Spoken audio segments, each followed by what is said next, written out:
संभवायै नमः श्रीं ॐ अनुग्रहपरायै नमः श्रीं ॐ बुद्ध्यै नमः श्रीं ॐ अनघायै नमः श्रीं ॐ हरिवल्लभायै नमः श्रीं ॐ अशोकायै नमः श्रीं ॐ अमृतायै नमः श्रीं ॐ दीप्तायै नमः श्रीं ॐ लोकशोकविनाशिन्यै नमः श्रीं ॐ धर्मनिलयायै नमः श्रीं ॐ करुणायै नमः श्रीं ॐ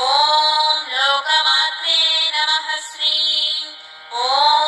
पद्मप्रियायै नमः श्रीं ॐ पद्महस्तायै नमः श्रीं ॐ पद्माक्ष्यै नमः श्रीं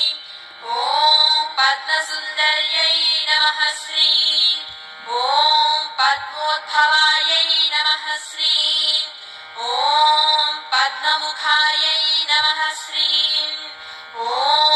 पद्मनाभप्रियायै नमः श्रीं ॐ रमायै नमः श्रीं ॐ पद्ममालाधरायै नमः श्रीं ॐ देव्यै नमः श्रीं ॐ पद्मिन्यै नमः श्रीं ॐ पद्मगन्धिन्यै नमः श्रीं ॐ पुण्यगन्धायै नमः श्रीं ॐ सुप्रसन्नायै नमः श्रीं ॐ